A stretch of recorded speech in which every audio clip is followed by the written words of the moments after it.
እንዴት ናችሁ ውድ ልጆች? እግዚአብሔር አምላክ እንደዚሁ እንደ ወትሮው እንደ ሁሌው በፍቅሩ በቸርነቱ ጠብቆን እንድንገናኝ አድርጎናል። የእግዚአብሔር ስም የተመሰገነ ይሁን። ባላችሁበት የእግዚአብሔር ሰላም ይብዛላችሁ። እንደተለመደው በእግዚአብሔር ሐሳብ መመላለስ ካስፈለገ የእግዚአብሔር ቃል ማንበብ፣ የእግዚአብሔር ቃል መስማት፣ የእግዚአብሔር ቃል ማዳመጥ መሰረታዊ ነገር ነው። ዛሬ ስለ ፍቅር፣ ስለ ብርሃን መሆን እንማራለን። ሁሌ እንደምናደርገው ከትምህርታችን በፊት ጸሎት እናደርግ የለ። ስለዚህ አሁን ጸሎት እናደርጋለን። በስመ አብ ወወልድ ወመንፈስ ቅዱስ አሐዱ አምላክ አሜን።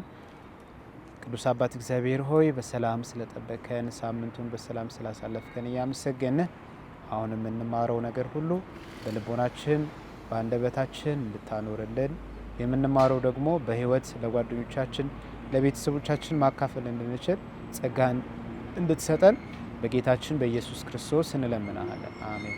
ለአብ ለወልድ ለመንፈስ ቅዱስ ምስጋና ይሁን አሁን ዘላለም አሜን።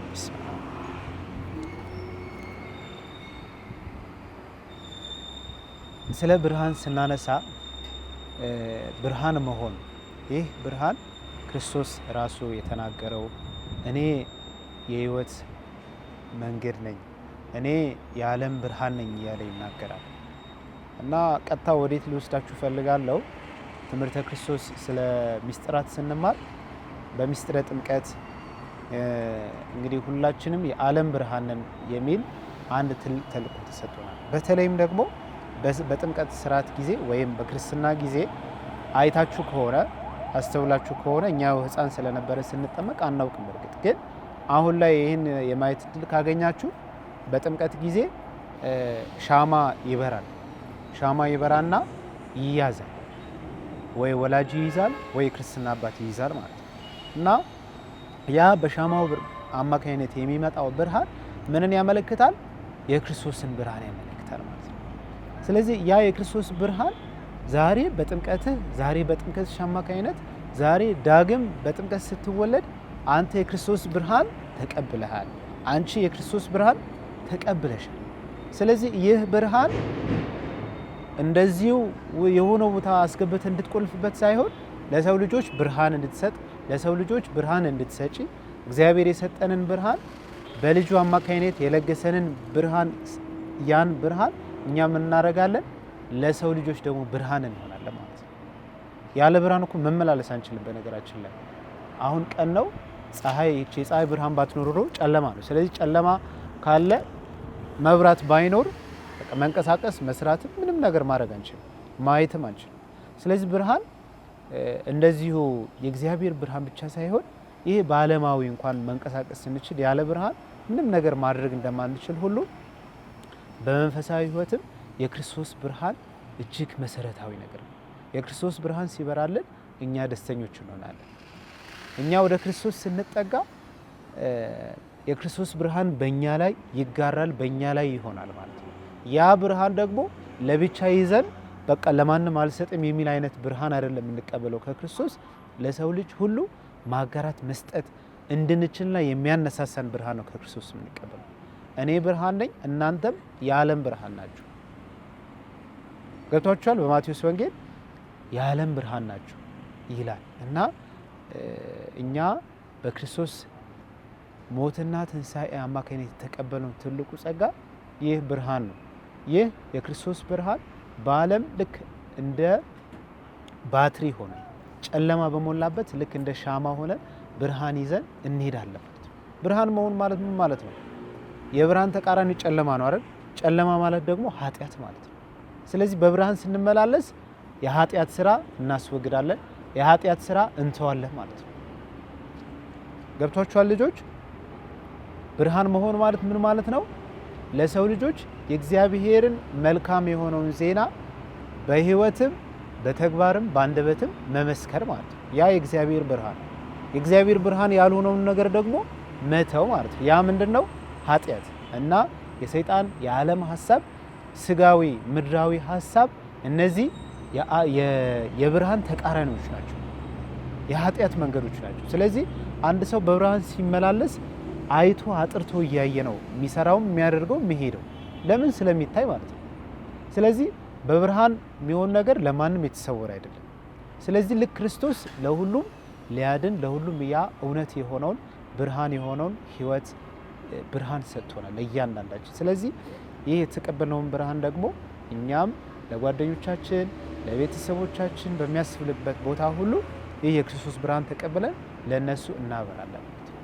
ለነሱ ማብራት ማለት ምን ማለት ነው? መልካም አርአያ መሆን ማለት ነው። የኃጢአት ምክንያት አለመሆን ማለት ነው። የክፋት ምክንያት አለመሆን ማለት ነው።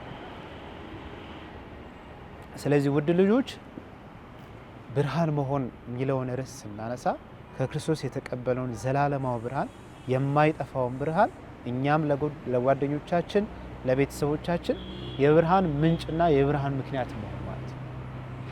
ብርሃን መሆን ማለት ምን ማለት ነው? እግዚአብሔር የሚወደውን የጨለማ ስራ አትተን እግዚአብሔር የሚወደውን የብርሃን ስራ መስራት ማለት ነው። የብርሃን ሐሳብ መናገር፣ የብርሃን ሐሳብ ማሰብ። ብርሃን ማለት እንግዲህ የሚታይ ግልጥ ያለ ለማንም ያልተደበቀ ማለት ነው። ያ ያልተጠበቀ እውነት የሆነውን የክርስቶስ ሐሳብ ማለት። ስለዚህ ውድ ልጆች በጓደኞቻችሁ መካከል፣ በትምህርት ቤት፣ በቤተሰብ መካከል ይህ ብርሃን ይዘን እንድንወጣና ለሰው ልጆች ብርሃን እንድንሆን ሁላችንም ተጋብዘናልና እያንዳንዳችን ብርሃን መሆን እንድንችል እግዚአብሔር ጸጋውን ያብዛልን። እግዚአብሔር ይባርካችሁ።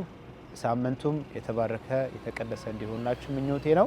አሁን ጸሎት እናደርጋለን። በስመ አብ ወወልድ ወመንፈስ ቅዱስ አሐዱ አምላክ አሜን። ለአብ ለወልድ ለመንፈስ ቅዱስ ምስጋና ይሁን አሁንም ዘወትርም ለዘላለሙ አሜን።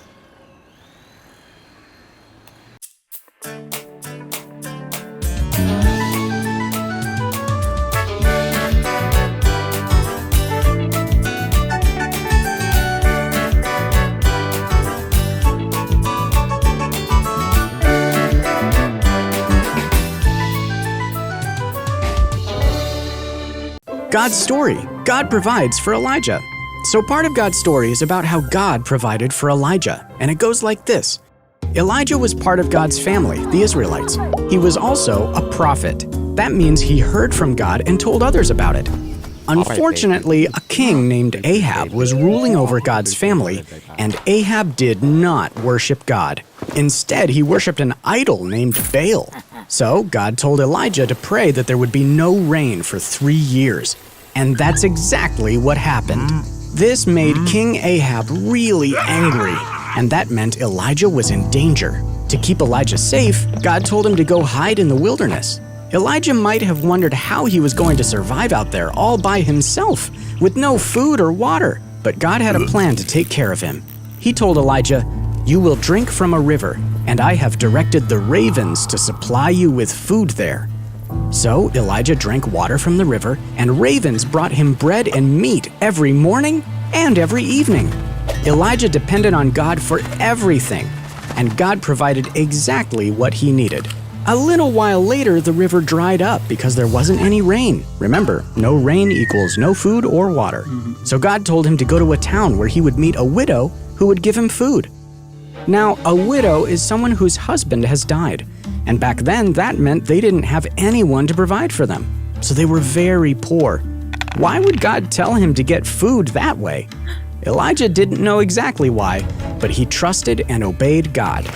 Kids, would you trust God even if it didn't make sense? When Elijah arrived at the town gate, a widow was there, gathering sticks. He asked her if she would bring him some water in a jar to drink and a piece of bread to eat. The widow said, "As surely as the Lord your God lives, I don't have any bread, only a handful of flour in a jar and a little olive oil in a jug.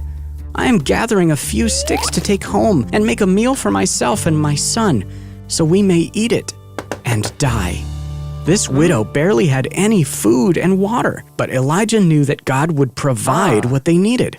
So he said to her, "Don't be afraid. Go home and do as you have said. But first, make a small loaf of bread for me, and then make something for yourself and your son. For this is what the Lord, the God of Israel, says. The jar of flour will not be used up, and the jug of oil will not run dry until the day the Lord sends rain on the land." Even though the widow was afraid she wouldn't have enough food, she decided to trust Elijah and do what he said. She shared her food with him. And guess what happened? There was enough food every day for Elijah and the widow and her son. The jar of flour was never empty, and the jug of oil never ran dry, just like God promised. A little while after that, the widow's son got very sick and died. The widow was heartbroken. She had done what God asked, but still, her son was dead. Elijah took the widow's son from her arms and laid him on a bed. Then he cried out to God, "Lord my God, give this boy's life back to him." Then suddenly, the boy came back to life. The widow was amazed. She realized that God was powerful and trustworthy and always does what he says he'll do. Sometimes we might not be sure if we'll have what we need, but God wants us to trust him no matter what. When Elijah had no food and water and no place to stay, God provided what he needed. When the widow and her son didn't have enough food and water, God provided what they needed. When the widow's son died, God did an amazing miracle and brought the boy back to life. God took care of them in unexpected ways, and he takes care of us in unexpected ways too. We just have to trust him. And that's the story of how God provided for Elijah. So in case you missed it, here's the quick version. Elijah was a prophet. He prayed for a famine. God sent him to the wilderness. God sent ravens to give him food. God sent Elijah to a widow. The widow shared her food. God provided. God saved the widow's son. God takes care of us too. And that's a part of God's.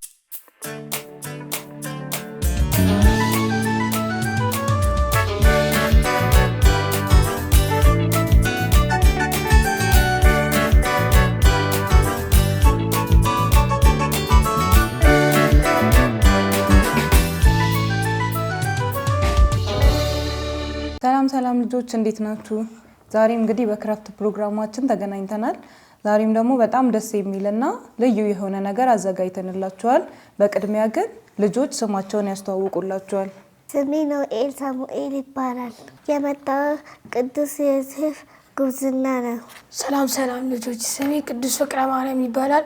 የመጣሁት ከቅዱስ ዮሴፍ ጉብዝና ነው። እሺ ልጆች፣ ስለዚህ ዛሬ ይዘንላችሁ የመጣ ነው ይሄንን የመሰለ እንዴት ሻማ አይነት ቅርጽ መስራት እንደምንችል ወይም ደግሞ እንደዚህ ሰርተን ቤታችን በሚያምር ሁኔታ እንዴት መለጠፍ እንደምንችል ደግሞ ልናሳያችሁ መተናል። ስለዚህ የዚህ ሻማ ደግሞ ዋናው መልእክቱ ምንድነው? እዚህ ላይ እንደምታዩት ክርስቶስ የዓለም ብርሃን ነው ይላል። ስለዚህ ልጆች ክርስቶስ የዓለም ብርሃን እንዴት እንደሆነ ለመገንዘብ ያስፈልጋል ማለት ነው። ይሄም ልጆች ክርስቶስ የዓለም ብርሃን የሆነበት ምክንያት ልክ በቤተልሔም ልክ አሁን በገና ወራት ውስጥ እንዳለን ሁሉ በገና የተወለደው የዓለም ብርሃን ነው እንላለን። ስለዚህ ክርስቶስ የዓለም ብርሃን የሆነው እኛን ከዚህ ዓለም ጨለማ ወይም ደግሞ ካለንበት ጨለማ አውጥቶን ወደ ብርሃን ወይም ደግሞ ወደ ደስ የሚል ህይወት ለመምራት ነው። ይሄም ደግሞ ደስ የሚል ህይወት ስንል ምን ማለታችን ነው? ልጆች ከኃጢአት ነፃ ሆነን ከክፉ ነገሮች ሁሉ ነፃ ሆነን ስንኖር በብርሃን ኖርን ይባላል ማለት ነው። ስለዚህ በዚህ ብርሃን ውስጥ ስንመላለስ የክርስቶስ ወዳጆች የክርስቶስ ልጆች ሆነን ማለት ነው። እዚህ ልጆች ልክ ይሄንን ለማስታወስ ደግሞ ልክ ቅድም እንዳልኳችሁ ይሄን የመሰለ ቆንጆ ሻማ በመስራት ክርስቶስ ብርሃናችን እንደሆነ መግለጽ እንችላለን ማለት ነው። ይሄን ለመስራት እንግዲህ ወረቀት ያስፈልገናል፣ እንዲሁም የምንጽፍበት ማርከሮችና መቀስ፣ እርሳስ እንዲሁም ደግሞ ማጣበቂያ የሆነ ግሉ ያስፈልገናል ማለት ነው። ስለዚህ አንድ እንደዚህ አይነት ወረቀት ካገኘን የትኛውንም አይነት ከለር ያለው ወረቀት መጠቀም እናንተ ትችላላችሁ። ስለዚህ አንድ ወረቀት ሁለት ቦታ እናጥፈውና ግማሹን ብቻ የምንጠቀም ይሆናል ማለት ነው። ስለዚህ እኩል ቦታ ቆርጠን እዛ በመቀሳችን እንቆርጣለን ማለት ነው መሃል ላይ።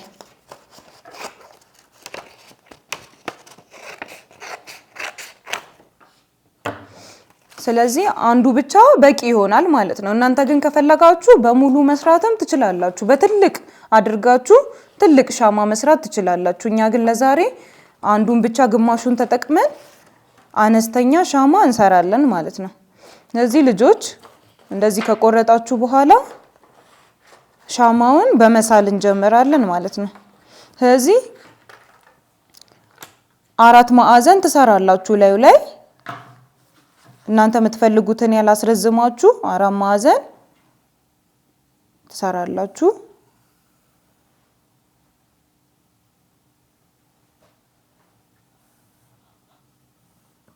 ከዛ ይሄን 4 ማዕዘን ከሰራን በኋላ ሻማው ደግሞ የተቀመጠበት ማስቀመጫ ለማድረግ ደግሞ ወይም ደግሞ ለማስመሰል ደግሞ ሻማው የሆነ ነገር ላይ እንደተቀመጠ ለማስመሰል ከታቹ ትንሽዬ ወደ ላይ ገባ ብላችሁ የሳላችሁት 4 ማዕዘን ላይ እንደ ክብ ወደ ታች ትሰራላችሁ ወይም እንደ ሳህን እንደ ትንሽዬ ሳህን ነገር ትሰራላችሁ ማለት ነው። ልክ እንደዚህ አድርጋችሁ ትሰሩታላችሁ። ስለዚህ አሁን ሻማው የሆነ ትንሽዬ ሳህን ላይ ወይ ደግሞ ማስቀመጫ ላይ የተቀመጠ ይመስላል ማለት ነው። ከዛም ልጆች ይሄንን ቆርጠን ማውጣት ይሆናል ማለት ነው። ስለዚህ ዳር ላይ የተረፉንን ወይም አልተጠቀምንበትን ወረቀት ቆርጠን እናወጣዋለን።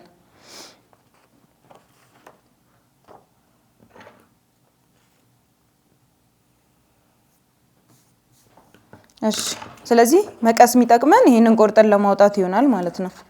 ስለዚህ ቀስ ብለን ባሰመርነው መስመር ልክ እንቆርጣለን።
ከዚህ ልጆች ይሄው ልክ እንደዚህ ደግሞ ቆርጠን እናወጣለን ማለት ነው። ከዛ ግን የምንጠቀመው በዚህ በኩል ቅድም ስናሰምር እርሳስ ስለተጠቀምንበት ወይ ስለሳልንበት ውበቱን እንዳያበላሽብን ምን እናደርጋለን? በጀርባው በኩል ያለው ነው ማለት ነው የምንጠቀመው። እዚህ አሁን የመጨረሻ ስራችን የሚሆነው ይቀረን ከላይ እሳት ወይም ደግሞ ነበልባል ወይ እሳት ስንለኩስ እዚህ ጋር የሚሆን ይታያል አይደለ ሻማ ላይ። ስለዚህ እኛም ቀይ ከለር ተጠቅመን እሳት የሚመስል ቅርጽ እናወጣና ከላይ እንለጥፍበታለን ማለት ነው።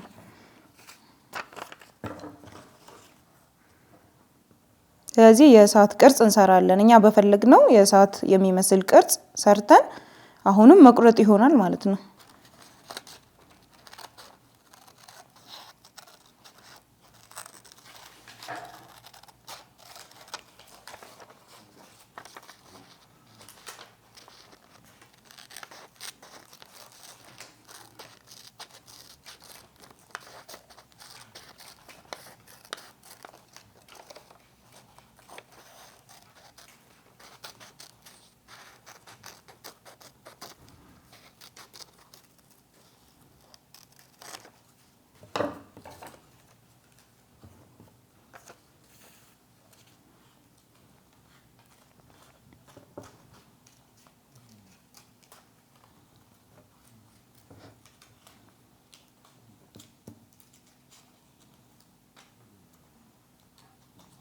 እሺ ልጆች ስለዚህ ጨረስን ማለት ነው። ስለዚህ የእሳት ነበልባላችን ይሄንን ይመስላል።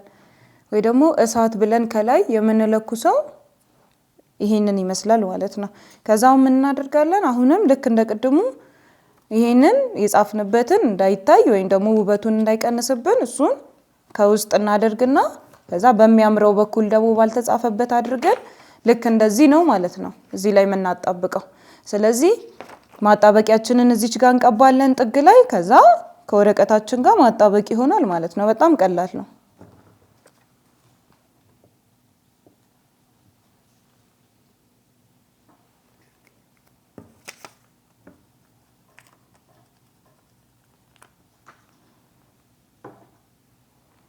እሺ ከዛ ብዙም ወደ ውስጥ ሳንገባ ጫፏን ነው ማለት ነው የምናጣብቀው። ጫፏ ላይ እናጣብቃለን።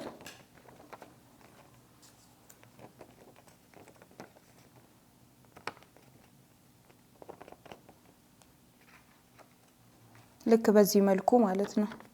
አሁን እዩት እንዴት እንደሚያምር፣ ልክ ትክክለኛ ሻማ መስሏል ማለት ነው።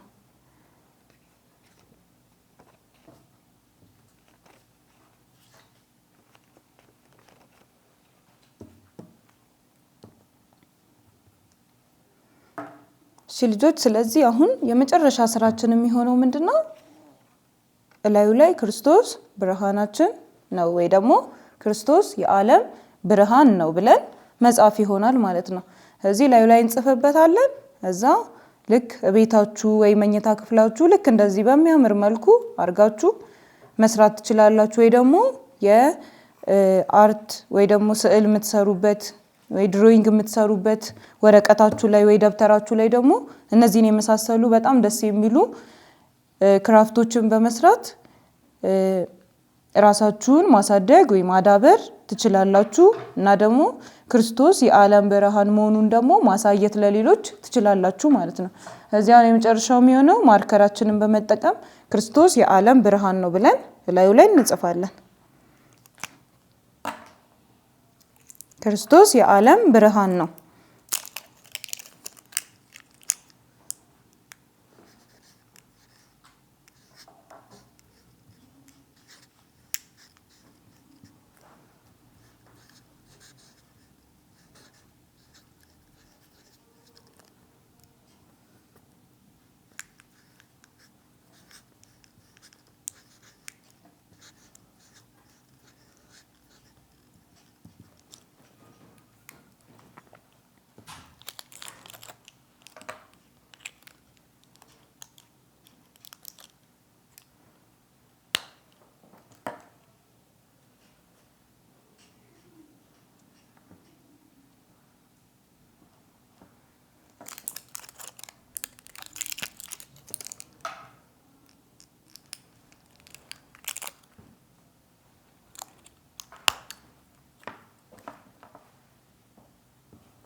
በጣም ጎበዞች። ስለዚህ እስቲ ለልጆች ይሄን የሚያምር ስራችንን እስቲ እናሳያቸው። ከፍ አድርገን ለልጆች እናሳይ። እንደዚህ አድርገን እሺ ልጆች፣ ስለዚህ በጣም በሚያምር ሁኔታ ልክ እንደዚህ የሚያምር ሻማ ክርስቶስ ብርሃናችን መሆኑን የሚያሳይ ክርስቶስ የዓለም ሁሉ ብርሃን መሆኑን የሚያሳይ ይሄን የመሰለ ቀላል ነገር ግን ትልቅ መልእክት የሚያስተላልፍ ነገር መስራት እንደምትችሉ እንግዲህ በዚህ መልኩ አሳይተናችኋል። እናንተም ደግሞ በቤታችሁ ሆናችሁ መለማመድን እንዳትረሱ ማለት ነው። ስለዚህ ልጆች እናመሰግናለን። በቀጣይ እስክንገናኝ ቻው ቻው።